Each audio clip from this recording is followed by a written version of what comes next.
welcome to the strangest gig I've ever played, True Tales from the studio and the stage. I am your host, Chris J. Norwood. Welcome. Our guest with us today is four-time Grammy Award-winning producer, engineer, and mixer Trey Nagella. He's worked with some of the biggest artists on the planet. He had a lot of really great advice and a lot of fun stories, and just a cool dude. So here he is. Here's Trey.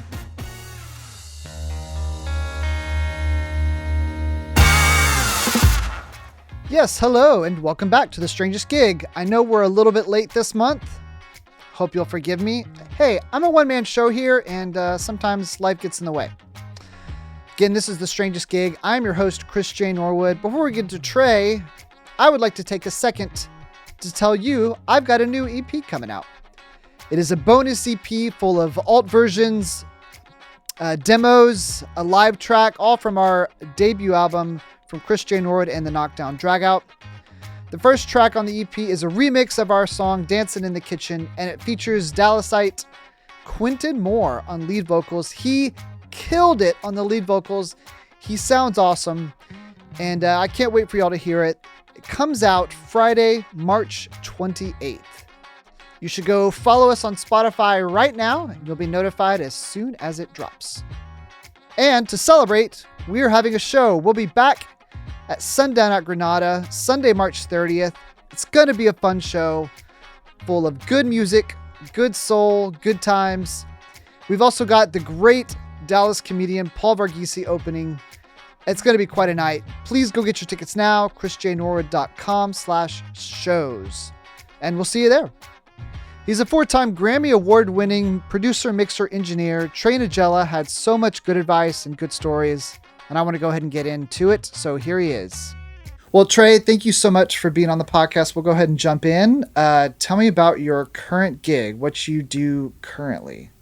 My current gig, let's see. My background is as an engineer and as a producer and mixer, and I own a recording studio, and about a year ago I started a record label, and so now I kind of joke that I think of myself as a music entrepreneur. Yeah.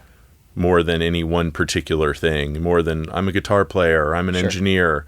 Now I think of myself overall as more of a music entrepreneur because I have four different music companies, essentially. We have the recording studio that we rent to the public. We have the music production company where we write original music for commercial applications, like scoring TV commercials and writing jingles and scoring movies. I have my own career as a mixer mostly and producer for records, and then the record label. So That's great. Four separate entities, but they're all sort of interrelated and they all work together. So that's kind of been my mentality lately, is more of a music entrepreneur. That's cool. I know any musician that I know that makes a living doing music, none of them do just one thing. They all do multiple things. Yeah, you kind of have to wear a number of hats these days. Yeah, it's a difficult job to make a living at. For sure.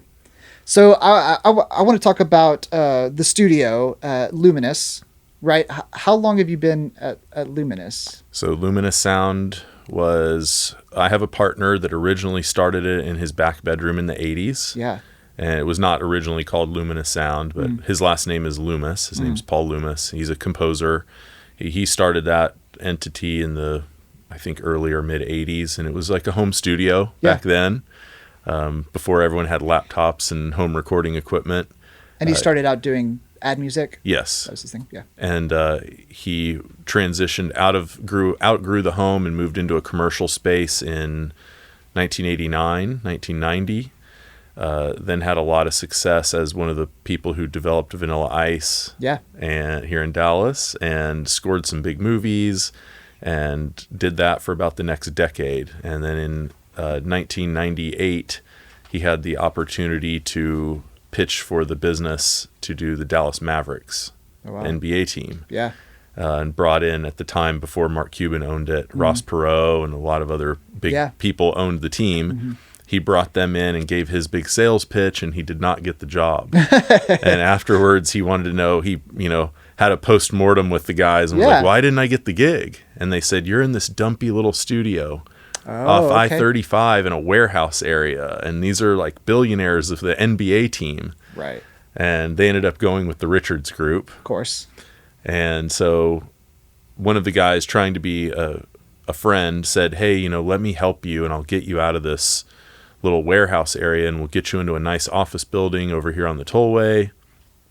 And Paul had all this success with Vanilla Ice and with these movies and other things. And so it was I'm going to make hit records and do big movies every day. Yeah. And so he took a big leap of faith and did the build it and they will come philosophy. And it took 2 years to construct. So 98 and 99 were all construction, designing a giant world-class 3-room facility. Yeah. Opened the doors right at the turn of the millennium. And it was sort of a mini disaster, right? I mean, the facility was incredible, but he had taken out so much money in loans for construction and Did equipment. he have any investors at all, or was this all out of his pocket? All private. Wow. From all the money he had made in the music industry and advertising industry, and opened the doors. And he had never been open to the public either, right? Okay. And he didn't really have a big name as far as like a music producer, even though he'd had that success. So he opened the doors and it was just crickets chirping, you know, and he was just draining his personal savings over the next 3 years or 4 years to just keep the doors open. I've been there since day one, actually. Really? Okay. I've been there since the studio opened in 2000. How did you get connected with him?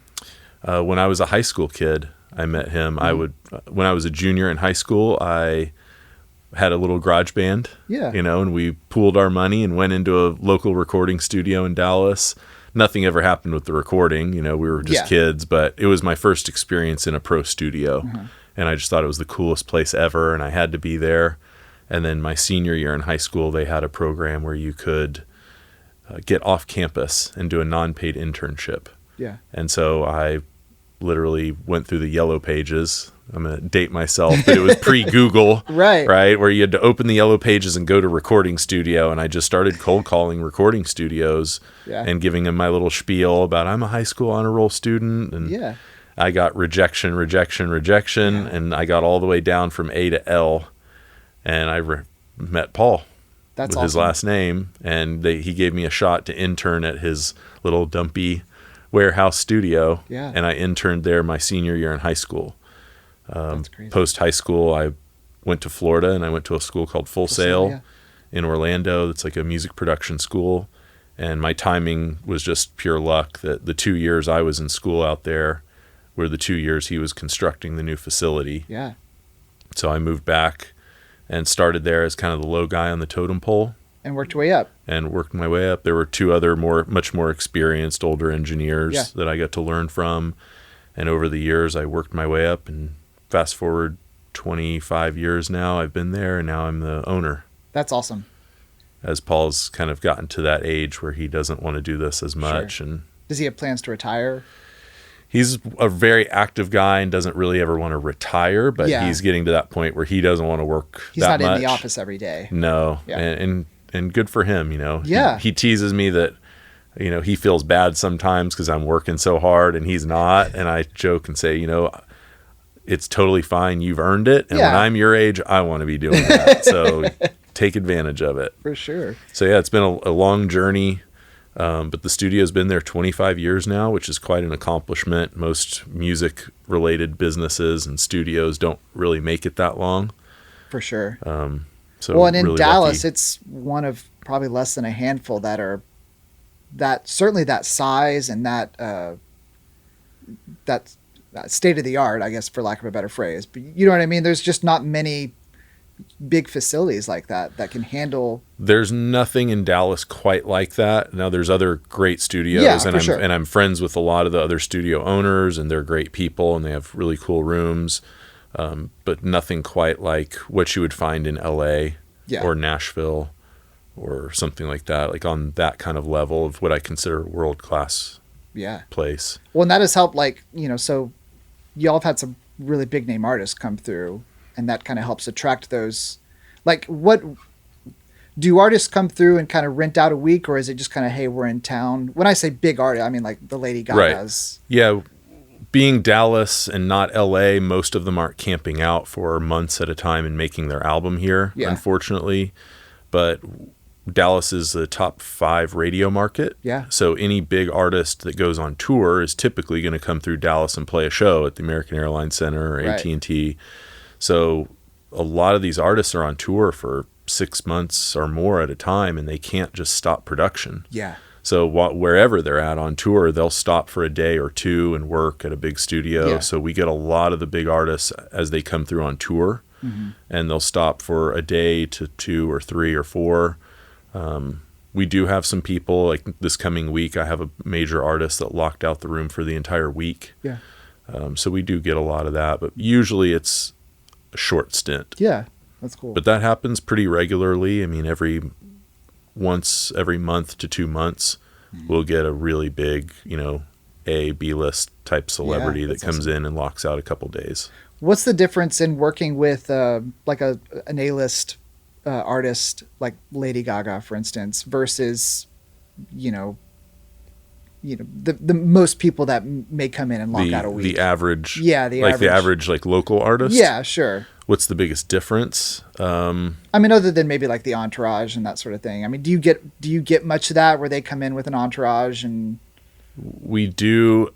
I tend to see it more in the hip hop realm, where they have a bigger entourage. Yeah. The pop stars, you would think that they would have a big entourage, but usually not so much.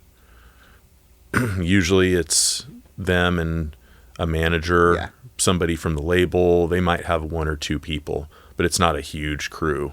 The hip hop guys love to come in, 12 people deep, and it's a party. Sure. And they're partying all night long. And, I love the genre, but I don't, as the business owner, I don't love that aspect of it, because a lot of times the artists don't respect the place as much. Right. Because it's like a hotel to them. They're just in town visiting. They're there for one night, and they're kind of trash the place. Do y'all and have then like get up and leave? Yeah, for sure. Do y'all have like a no drug policy for those type of things, or do you just kind of cater to whatever they want? It's the music business. Yeah. Man. You can't have no. We don't have a problem with it personally, and I know that that's part of the business, so we let it go. As long as they're not tearing apart equipment. Yeah. As far as the facility goes, because we're in like an office building type situation, we can't have them smoking in the studio. Yeah. So we have a no smoking policy. In the studio. They can have it out. They can roll it up. They can do whatever they want to do as long as they're not smoking it in there. Yeah. We're on private property, so they just have to step outside and smoke. They're safe to go outdoors and do it. But you're not letting them cut up lines on the console or anything like that. I've seen it. Hey, sure, it happens. It's the music business. Yeah, like you said. I've seen a lot of stuff go on in there that, hey, that's their choice. And it's not my place to tell them what they can or can't do. As long as the check clears, kind of thing. Yeah. I love it. So I won't get into specifics of who or what, I guess. But I've seen just about everything. Drugs, women, groupies, all that kind of stuff go through. Funny. What are the plans for this studio? I mean, are there any like big level plans, or just to kind of keep rolling and doing what you're doing? Yeah, we just did a big upgrade to all the rooms. All the rooms just got, about every 10 years or so with technology, you have to do a pretty big overhaul. New computers, new Pro Tools interfaces, all that kind of stuff. So I just did that. So hopefully that'll set us up for the next 8 to 10 years. We have some plans to possibly do a podcast. Like I mentioned a year ago, we started a record label. Yeah. It was an interesting way that came about. I was at the studio doing an event. We do a lot of events like listening parties and record release parties and things like that. And a guy asked me, what are you doing with your unused inventory? And I said, I don't understand what you mean. Yeah. What does that mean, unused inventory? And he goes, well, you own the studio, right? I said, yeah. And he goes, well, I know that all the rooms aren't rented out 24 hours a day. Yeah. And I said, yeah, of course not. There's downtime. He goes, well, what are you going to do with the unused inventory? And I started thinking about it and went, that's a really great way to look at it. Yeah. He said, well, you go to a restaurant and they put bread on the table. When the bread gets stale, they don't throw it away. Yeah. They make croutons out of it. They make bread pudding out of it. Yeah. They recycle the stuff to Sure. be efficient. So you have these rooms that you're paying for, right? Rent and electricity and insurance and all those prices don't change whether it's booked or not. Yeah. So what are you going to do with your unused inventory? And I thought, this is a really great idea. What could I do with this? So I thought, really, it doesn't cost me hardly anything to just take an artist and let them go into the studio and create whatever they want to create. Yeah. And then own a piece of the masters. Yeah. And I'd always wanted to do some sort of label entity. Sure. When I was young, that was sort of my dream. But the truth was I was too young and inexperienced, right? I didn't have the contacts. I didn't really understand what that entailed. Now, as I'm a little older, I have more of an infrastructure. Yeah. Where I thought, I could let them create, and now I actually have a way to shop this around. So that's basically what I did. I've started signing a few artists and letting them come into the studio, having my younger engineers work with them through the evenings or down times where rooms aren't used. And are you producing? A little bit, but honestly, I just sort of let the artists do their thing. I don't have enough time to do that because they may or may not make money. Yeah, sure. Right. I don't know what they're creating. And as the label, I know a lot of artists feel stifled by labels. The label wants to have them be a certain thing and put them in a genre or whatever. And I go, hey, just go in the studio and create stuff. Right. Because it's not costing me anything. So I just give them total creative freedom. That's cool. And then I'll pop in maybe once a week and go, let me hear what you've been working on. Yeah. And then I'll give an opinion. Hey, this isn't so good. This song really has some potential. Maybe you should spend some more time on it. Yeah. And then that's kind of how that's been going. Everyone told me, it'll be 2 to 3 years before you are able to make any money at this. Yeah. Which I understood completely. And I agree. That's pretty typical. I got really lucky. And after about 8 months, of working with a couple artists, I played it for some record label friends of mine just to show them what we were doing, and they took an interest in it, and so they ran it up the flagpole. I ended up getting a deal with Interscope to do all my distribution and kind of coach me along. So they weren't open, at this point they're not like investing dollars into it, right? But they're putting some manpower behind it, which is equally as great. For sure. And my experience has been making what I call the front end of the album, right? Yeah. I know how to make an album as an engineer or a producer, do the fun creative part in the studio. Right. My expertise has not been the back end, how to market it, how to promote it, how to generate revenue with it. Yeah. So that's been a big learning experience. Yeah. And it's been awesome to have a partner like Interscope helping me and teaching me and coaching me along. And then we signed a Norteño band. Of all things, like in the Latin space. Yeah. Which I'm not a Latin person. I don't speak very good Spanish at all. So I don't know how I ended up in this space. But the band just really exploded. They had a song go viral on TikTok. What was the name of the band? The name of the band is Los del North Texas. Okay. Which translates to the guys from North Texas. Yeah. And they had a song called Perla that we put out in September. And it just caught on fire on TikTok. That's cool. And it's like approaching 10 million streams now. And so we've been continually doing more material for them now. I mean, I have a few other artists, but we're kind of focusing our energy on them since they seem to be the ones taking off. And well, what do you look for in an artist? As a label owner, are you looking at, social media numbers, Spotify spins, or is it truly just an artist that kind of piques your interest creatively? For me, it's both. I know a lot of the big labels now are mostly just looking at numbers, right? Which is, I understand why they do that. They don't want to do all the artist development. It's an investment for them, so they're looking at something that the fire's already burning and they can just go in and throw a little gasoline on it. Yeah. And so I understand why they do that.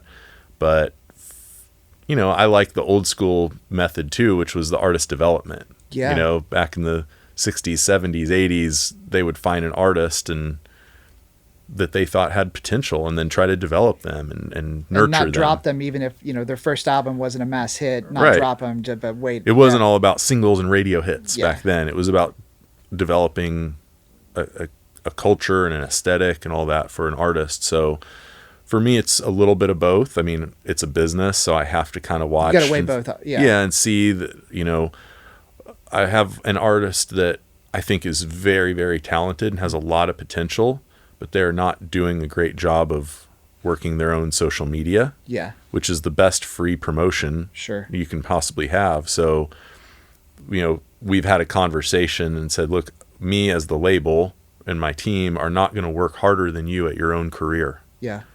So we're willing to put some effort and energy behind you, but we're not going to do it all for you. Right. So, you know, whether the artist has like the biggest social media numbers is not necessarily the most important to me.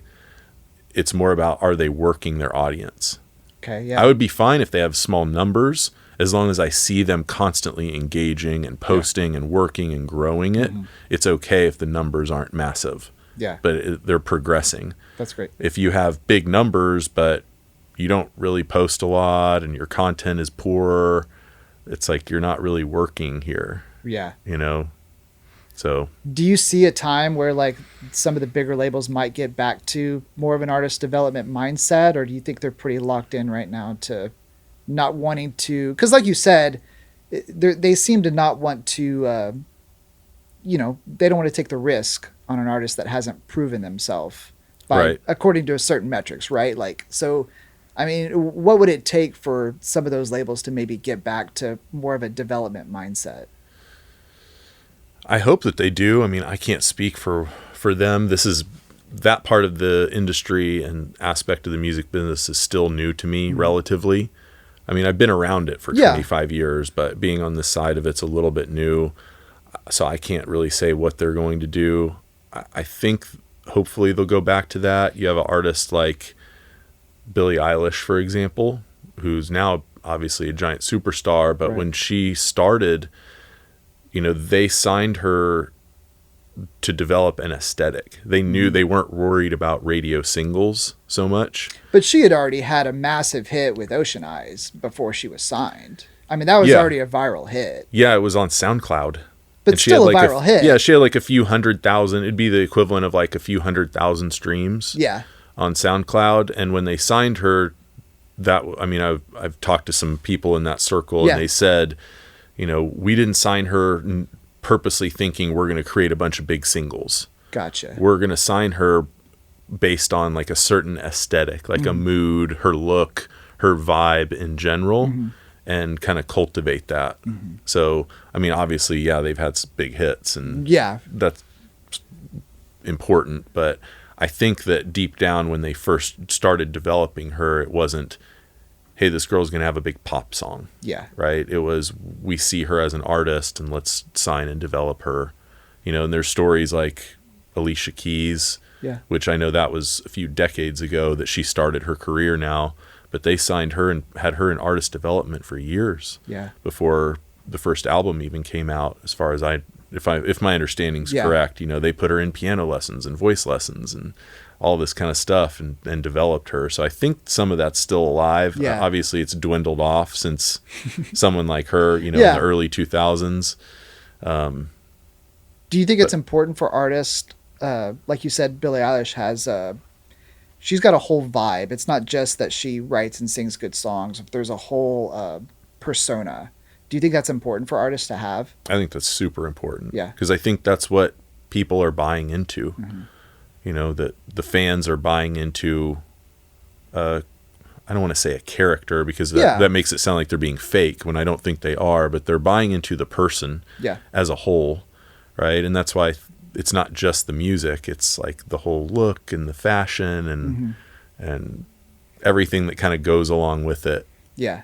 It's kind of the modern version of, like, you know, the rock, just the stereotypical rock star that, you know, they want to see that the artists are, you know, a certain way, a certain, like I said, persona. That's cool. Yeah, and you're buying into the person and everything about that person, not just, oh, I like the song. Yeah.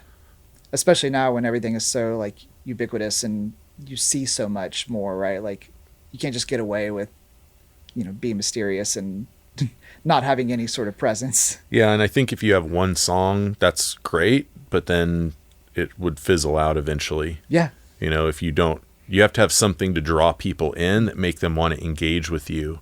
Well, I've seen the type of saying that you want people to either want to date you, want to be with you, like want to be best friends with you, or they like actually want to be you. Yeah. Right. Okay, that's cool. You have to be that person where someone they want to be you, they want to be your best friend. That's cool. Not just they have this one song. They have this one song that's really cool. Yeah. Because then it's after the one song's over in 3 minutes, then what? That's a great way to look at it. I love that.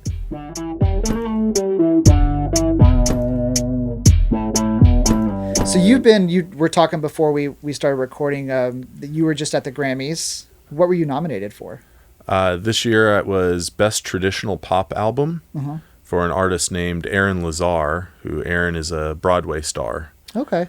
And unfortunately, last year he was diagnosed with ALS. Oh, wow. Which, if you know anything about ALS, it's a horrible neurodegenerative disease. It's usually, unfortunately, a terminal disease within a few years. So Aaron's been a Broadway star for 20 years, and when he got diagnosed with this disease, a friend of his suggested, hey, you should make an album. He's been singing his whole career, but he's never put out an album. So he decided that this would kind of be his last thing, and he wanted to put out an album, and he did not do original material, but he picked kind of classic Americana songs or Broadway show tunes that inspired him somehow. They all kind of have, all the songs that he chose sort of had a message of hope or perseverance or inspiration or something to do with the struggle that he was going through. And we did all new arrangements. So he chose the songs, but then they hired arrangers and did all new arrangements and all new recordings. Did you produce? This album, I was not actually listed as a producer. I was the mixer for the whole album and recording engineer on a couple of the songs. Yeah. They kind of had a whole team of different producers. It was a lot of people involved, more than usual. Yeah. And he started by calling a friend, like another co-star, and asking them if maybe they would duet with him on a song. And then that became a trend. And by the end of the album, every single song has a guest star. That's cool. So every song is a duet with him and some other. A lot of them are very large, Broadway stars, Tony Award winners. Yeah. We got a lot of guest artists on the album. Josh Groban's on one song. Neil Patrick Harris is on a song. Leslie Odom Jr. is on one song. Lin-Manuel Miranda, Sting, Creston Chenoweth. Whoa, yeah. So there's like a huge heavy all-star cast. Yeah, a lot of heavy hitters. And so the producers were able to get a Grammy nomination for it, which was really cool. Unfortunately, it didn't win. Yeah. We lost to Norah Jones, another Dallasite. Yeah. But no complaints. It's an honor to be recognized, and Norah had an amazing album and a big song off that, and so, she deserves it. Was any of that done at Luminous? It was. We tracked a couple of the songs there, and I mixed all of it there. At there? Okay. That's great. But then it was done at a number of other studios as well. Sure. They went to New York to record all the big Broadway people.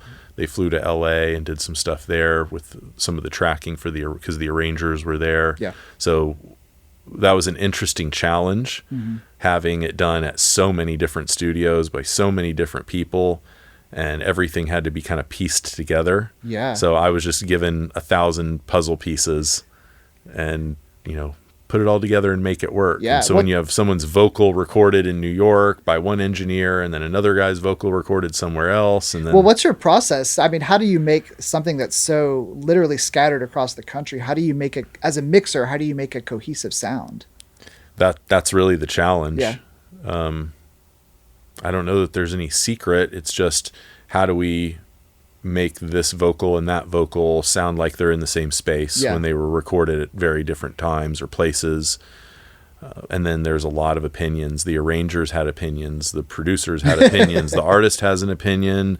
And then when you have all those superstar people, they all have opinions. Sure. And there's a term called favored nations. Yeah. I don't know if you've heard this term. It started as like a diplomatic term with government. and it's become illegal, just sort of a standard legal term. And when you reach this sort of A-list status of Sting or Josh Groban or whoever, they all have this status where they can agree to do something and do their part, but before the final product goes out, they have final veto power. Yeah. Because they don't want this. Yeah, they don't know what you did in post-production with it. And if they don't like the mix or they don't like the vocal takes you chose, they can just say, nope, and it doesn't go. So I mean, there was a number of times where we would work for days and days on a song and finally get everybody to agree that they loved it. And then we'd send it to one of these people and they'd go, I don't love my voice so much. I don't love that vocal take. Is there another take on this line? And then we'd go back to the drawing board and start searching through 500 takes. Oh man. Well, on average, how many different mix versions did you do per track, you think? Oh, I don't even know if I could guess. I'd say more than a dozen. Yeah. That's crazy. And I'm sure a lot of those tracks probably had, strings. So, I mean, you're probably looking at 50 to 80 tracks per session kind of thing. Oh, yeah, more. Yeah. Yeah, some of them were close to 200. Yeah. Because you've got a full band plus a string section plus a horn section, and then all the microphones were, so many mics and things set up. Yeah, it's a lot. That's awesome. It's a lot. But it was really fun. It was a challenge. And then to do something that you feel is meaningful too. Yeah. I've done really cool, fun pop songs. Yeah. But it's different to do something that you feel like is really meaningful, that you spent all your time and energy on, that goes out into the world. And then now with social media, you get instantaneous feedback. Yeah. You post something and then you see comments immediately. And it's kind of neat to see so many people say, this inspired me, or this helped me through a hard time, or this is so moving, I cried, whatever the comment is. And you realize, wow, this is really meaningful to a lot of people. That's cool. It wasn't just some pop song that was fun to bob your head to, know, those are cool too, but it's neat to put your energy into something that has real meaning behind it. I love that. So I know a couple of your other Grammy nominations have been working with Kirk Franklin. What is your relationship like with him, and how did that come about? Around 2005, I got a call from Kirk's management, and he had an engineer he'd worked with for years and years. And that engineer had taken another gig, and they had sort of had some falling out. I don't know the whole story, but the management called me and just said, hey, would you be open to do a short stint? Yeah. Kirk had flown in and cherry-picked singers from all over the country and flown them in. Yeah. So it was not, hey, come do his album. Yeah. The call was, he's paying these people and putting them in hotels and giving them per diems, and we're short an engineer. Yeah. Could you just do this for maybe a week or two and track these vocals so that he can then send these people home, and then we'll regroup? And I said, sure. Apparently he had heard my name. He had just asked around, who does good urban records? Who does good hip-hop records? Yeah. And as a young engineer, I'd been doing a lot of hip-hop and R&B, which is funny because I don't do as much of that anymore. Yeah. But as a young engineer, those are easier gigs to get because the sounds are coming straight out of a drum machine or a keyboard or whatever, and they sound pretty decent already, and then you're just tracking vocals on top of it. And so when he was looking for an engineer, he asked around, and he said my name popped up from a few different places. So I got that call. That short stint turned into 14, 16-hour days in a row. Wow, yeah. And at the end of it, he put his arm around me and goes, you're my dude. And I thought, I don't really know what that means, but I guess he likes me. And then that turned into a 14-year working relationship. Yeah. And I did everything for him from 2006 till about 2018, 2019. All of his albums, 3 of his albums over that time period, all of which won Grammys for Best Gospel Album. At that point, he had his TV show Sunday Best, so I was doing everything for the TV show on BET. He got a deal to have his own record label and was signing artists, and so I was doing all the albums for his record label. And it was a busy gig, and that was just kind of my side job. I was still running Luminous and doing other projects. And then in 2018 or 19, he came to me and we had a sit down, just the two of us. And he said that he always had the dream of having his own studio. Yeah. You know, I think most artists do. Sure. It's their creative playground. Yeah. And he had finally achieved a place in his career, you know, being so established that he could finally have his own studio. And he originally asked me to come over and, you know, stay with him and join his studio. And I said, but I own this studio. Yeah. And I kind of have my other gig, and it's not really a full-time job because he might go on tour for months at a time, and he's not making an album constantly. Right. It's every few years he goes in and makes an album, or might produce one for another artist. So unfortunately it just wouldn't work from a business standpoint for me to follow him. So we sort of parted ways, but we're still very good friends. We're on great terms. We're going to be friends for life. You know, they joke about the 10,000 hour rule. To be a master at anything, you have to have done 10,000 hours. And I've estimated very realistically that we've probably spent 6,000 or 7,000 hours in a room together. Wow. Yeah. Just the two of us making records. That's crazy. So you develop a bond with someone. Yeah. You know, we still call each other on our birthdays and holidays. Yeah. And, you know. That's great. And so we still have a great relationship. But he built his own facility near his home, which is more than an hour away from where I live. Yeah. And so I wish him all the best. That's but great. He's doing his thing.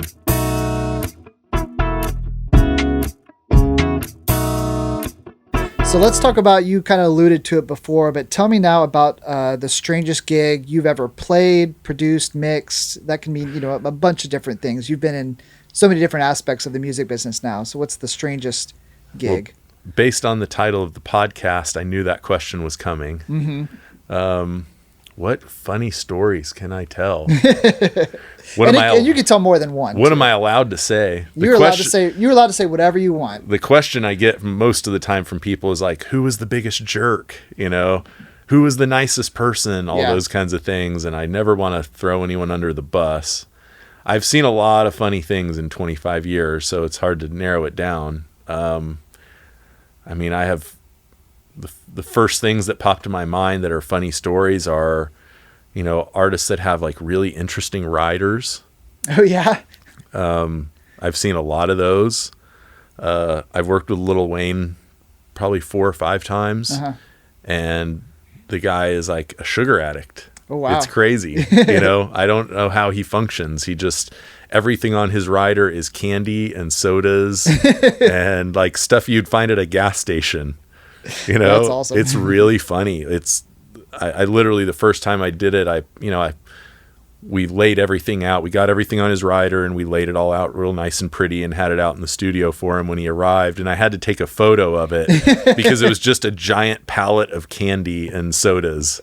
And he just eats candy and smokes and writes all night long. And everyone else is having dinner, and he literally his own staff is like, we never see him eat food. He just eats candy. It's really funny. Oh man. That's got to catch up to him. So at some point I would think, right? Yeah. He's going to get diabetes. Yeah. I think he had that incident on the plane. Oh yeah. Where he like went into a seizure. I don't know. That's sugar related, but yeah, sure. Can't be helping. Right. Yeah. I mean, I did a session with, you know, you see a lot of strange behavior. The late great Dionne Warwick. Oh, yeah. Early in my career, I was assisting on a session, and I remember she was standing in front of the microphone, but she was a chain smoker. So she would smoke cigarettes, literally standing in front of the microphone before she sang, which is fine. But then she wanted hot tea for her voice, right? So I went to the kitchen, and we don't have a stove. We just have a microwave. And I heated her up a glass of water to make her tea. And when I came back, she said, "You didn't heat that up in a microwave, did you?" Uh-oh. And I said, "Yeah." And she refused to drink it because it was done in a microwave. And I had to go to a Target and get one of the little burners, like the little like Bunsen burner things to heat it up.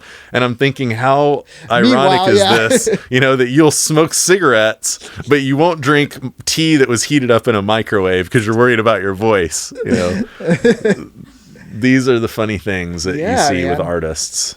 So you can't make these stories up. No, man. So is there, I mean, I guess there's probably a lot of that. With that level of artist, you kind of, you feel like I mean, she's earned a certain amount of, I can do it, I can do whatever I want and ask for whatever I want, right? Right. That's great. What other funny stories could I tell? I don't want to get anyone in too much trouble.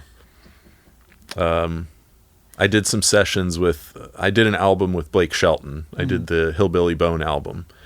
And at that time, he was dating Miranda Lambert. They weren't married? They weren't married yet. And they were just a hoot of a couple to be around. They both have really funny senses of humor. And there was a lot of funny jokes made about for example, I hope I don't get in trouble for these stories. Blake, don't get mad at me. I like working with you. I would be very shocked if he ends up listening to this podcast. We were going to record one day, and so she wanted to shop. Yeah. She just said, I'm going to go shop around. And so, of course, I'm thinking, she's a big star. I'm like, well, there's North Park, around the Galleria's right near the studio. Yeah. And I'm giving her all these really nice shopping places. And she's like, no, I just want to go to Walmart. Okay. And she literally just she was gone for the whole afternoon. Shopping and at she Walmart. Came back with Walmart bags. And I was like, well, what did you get? And she's pulling out all these bullets. She's like, ammo. Yeah. She went and bought ammo at Walmart and had bullets. And well, she's a Texas girl. She knows what you can buy at Walmart in Texas. And then she pulls out and she's like, oh, and I got a new swimsuit, and had a little bikini. And I kind of joked and I said, well, are you going to be shooting the bullets while you're wearing the bikini? And she goes, now you're getting kinky. And there was just a lot of laughs in those sessions. I love that. But yeah, I think part of this being the strangest gig is the non-celebrity people, right? Just what I consider like the average artist that's chasing the dream, right? Yeah. They're an unknown. I don't call anybody nobody. Yeah. Because you never know. They could be the biggest thing ever. They could be very talented. They're just not known yet. Yeah. But we get all kinds of people, from amazingly talented to not really talented at all, and probably shouldn't be making records at all, but it's a job. So you try to help people as best you can. But the people that come in and, are just really not very good. Oh yeah. I don't want to laugh at anyone, but you have to kind of laugh when someone gets in the booth and starts singing and they're essentially tone deaf, or they just have ridiculous lyrics and ideas for songs that you're going, I can't believe I'm sitting in here right now and I'm trying to keep a straight face.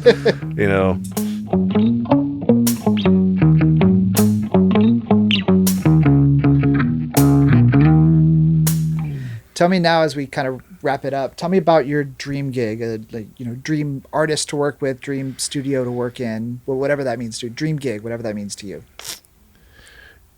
I think it constantly changes. Yeah. We all evolve as people in general. So I think as I evolve, my dreams sort of evolve. When I started, it was, I just want to be the best engineer there is. And then, my partner sat me down once I got to be a little older and said, hey, I don't know how you think about yourself. If you call yourself a musician, a producer, an engineer, whatever label you put on yourself. And he said, but I'm going to challenge you to stop thinking about yourself like that. Yeah. And think of yourself as an executive. Yeah. Okay. And that kind of changed my viewpoint. And then he approached me a few years later when I was looking at becoming an owner of the studio. And he said, remember that conversation we had? Mm-hmm. I'm going to take it a step further. And instead of being the executive, now I want you to think of yourself as the CEO. Yeah. And those couple conversations had a big impact on me. Yeah. So I constantly think about myself now as, I'm not just the guitar player. I'm not just the engineer, to come full circle with the beginning of the interview, I'm a music entrepreneur now as I've gotten into my 40s. So my dream now is to really build something. Mm-hmm. Obviously I want to continue on with the studio, but you always want it to grow. Yeah. And I feel a big sense of responsibility for my team, which when I was younger, I think you focus more on yourself. Yeah. Right. And now that I've gotten older and I have a staff of 7 people, I worry about them. Yeah. they all want raises. They all have families. Yeah. They're, some of them have small kids. Some of them are young guys that are engineers, and they're just, one of them just got engaged, and I know he wants to have a family. And so I think about them and I go, I'm responsible for these people now. Yeah. Like, they rely on me. They're doing a lot of the work, but I'm the one kind of getting the gigs, and then farming things out to them. And so I strangely have this sense of responsibility now to, like, not just be about myself. Yeah. That, if the studio were to fail, it wouldn't just be me. It'd be all these people would be out of a job, or this is their passion too. And so, and I want them to be proud of me. Yeah. I want them to be excited when I show up on a Monday meeting and go, hey guys, I just landed a movie project, or I just landed this record and we're all going to get to work on it. That's cool. I want to see their excitement and their passion. Obviously I still have goals for myself. My passion really is mixing records. Yeah. So I would love to work on more big artists and giant hit records and that kind of thing. Not necessarily because I care about, like, the accolade or even the paycheck. The paycheck's good. That's important. The record, the bigger the record, the better it pays. Yeah. But they tend to be better productions. Yeah. So really, I've worked on lots of bad records in my career. We've all done that. And then I've had the good fortune to work on some really great ones. Yeah. And so I know the difference between working on stuff that's just okay or not so great or average, and what it's like to work on something where even in the moment you go, there's some magic happening here. And this is really special. So at this stage of my career, after this long, I just want to work on good projects. Yeah. I don't really care what genre it is. I don't necessarily care if the artist is that popular or not. I just want to work on stuff that's really great, that I'm proud to show people, that I'm proud to play for my friends or my family and go, man, check out this new album I worked on. It's amazing. Yeah. I love that. Trey, this has been such a fun conversation for me. Thank you so much for coming out and being on the podcast. It's a real pleasure to be here, and I'm wishing you all the best with this awesome podcast. And I hope all the listeners that are listening continue to tune in. And thank you. That's great. Thank you so much. All right, there he goes. Thank you so much to Trey Nagella. I really appreciate him being on the podcast. Y'all be sure to check out his work. Be sure to check out Luminous Sound. It's a fantastic studio. I want to also shout out Maureen Womack for helping set this interview up. Maureen with Rabbit Hat Promotions. She's the best, the unsung hero of the Dallas music scene. So thank you, Maureen. And finally, if you yourself are a musician with a funny, strange gig story or a comedian, please hit me up. Let's get you on the podcast. We want to hear from you. And until next time, just remember, if you happen to find yourself running around the aisles of Target, arms full of the most sugary sweet candy you've ever seen, trying to frantically fulfill the rider of a hip-hop superstar, hey, a gig's a gig, right?